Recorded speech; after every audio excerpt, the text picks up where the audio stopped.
पक्षी म्हणून ठार होता. नक्कीच कोणत्या तरी अपेक्षेला आला ते.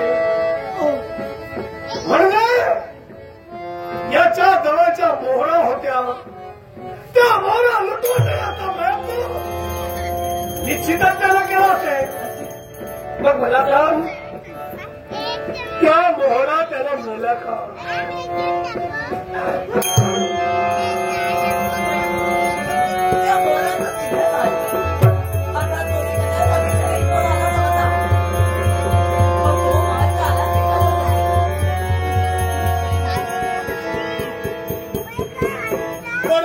आणलेल्या याच मोहरा आहेत का? हो. याच्यातील काही मोहरा परशुनं तुला देतो असं म्हणाला होता. हो. की तू मागितल्या होत्यास? नाही, दादा मला बोलला या 400 मोहऱ्यांपैकी 200 मोहरा मी तुला देईल. ही दादाच्या मुखातून निघालेली शब्द होती. परशु इथं येण्यापूर्वी साधू इथं आला होता. हो, आलं लक्षात. ही व्याभिचारी जी चालणारी स्वतःच्या पतीला सांगते प्रसंगी लुटमार करा, प्रसंगी कुणाचा तरी जीव वाचवा, ती निर्लज्ज स्त्री रक्तावर बेईमान का होणार?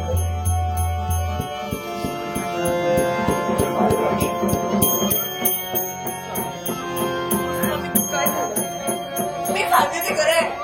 कोणीतरी साधू होता, मी त्याला ओळखत मध्ये एक भला मोठा दगडी कोण माझ्या दादाच्या मस्तकावर मला हात केला. मला मारणार होता एवढा.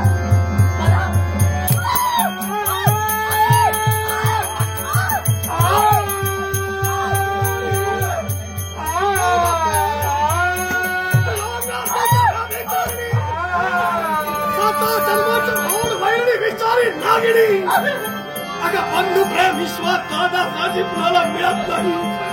मिळालाच तर ते शेवटपर्यंत टिकेल हे केव्हाही सांगता येत नाही.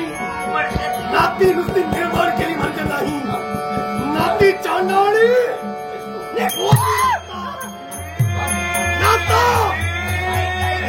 नाता या शब्दाचा अर्थ चांडाळी गुलामगार देवट्या व्यापारी तुला कळला नाही.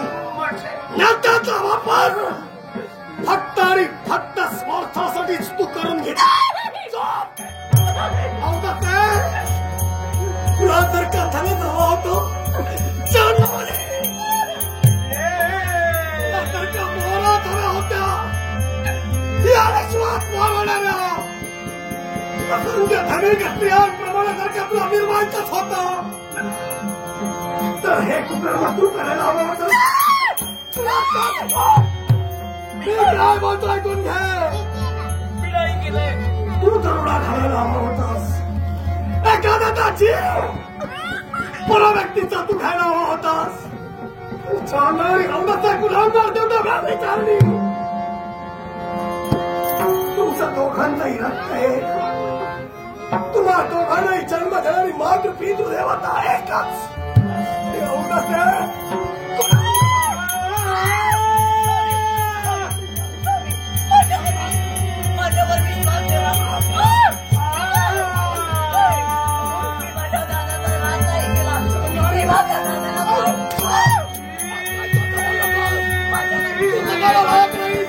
तू व्याभिचारी तू दगडासाठी लायक नाही. स्वतःच्या सगळ्या भावाचं सेवन करताना तुला लाच कशी वाटली नाही? माझ्यावर विश्वास ठेवा. मी असं कुकर्म नाही केलंय. माझ्या बंधूचा शेवट नाही केलंय. अगं चोरानं जर का चोरी कबूल केली असती विश्वातील न्यायाचं दरबार केव्हाही भरले नसते.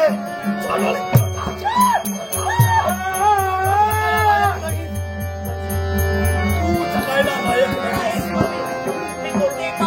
अगं तू जिवंत असून सुद्धा भेलेली आहे. स्वतःच्या का केला? काय त्याने तुझा अपराध केला होता? 400 मोहरांपैकी 200 मोहरा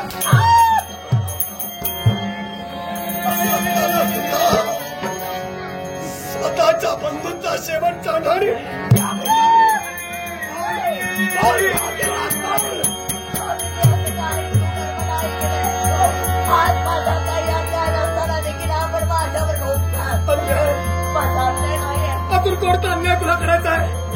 अजून किती माणूस पाप करणार आहे, अजून किती जणांचं तू रक्त पिणार आहे, बोल म्हणतो अजून किती जणांचं रक्त पिणार आहे. मी रक्त नाही पिणार, मी हे पाप नाही केलंय, अन्याय माझा काही नसता.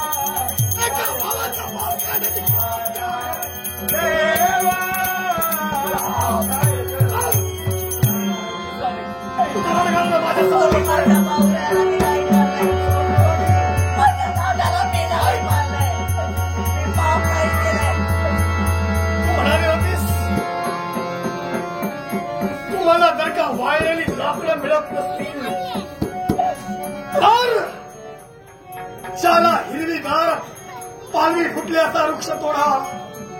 तोही तर क्या मिळाला असेल ठरवला झाला खून करा, कुणाच्या त्या जीवाचा बळी घ्या, पण आम्हाला ठाणे ठाऊला आणून द्या.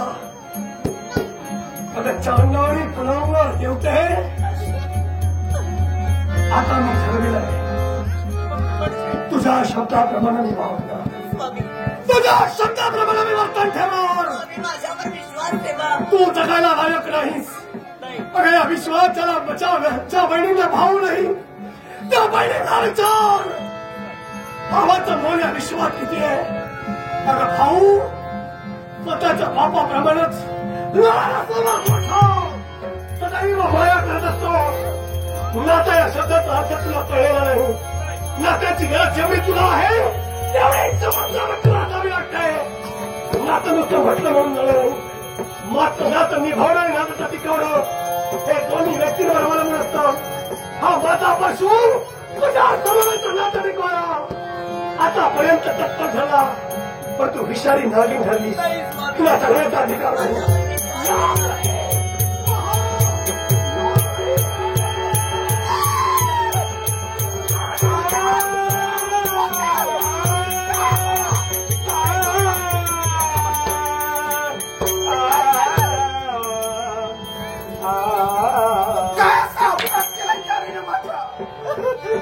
आणि म्हणून तिचा जीव गेल्यासाठी तू तत्पर झाला.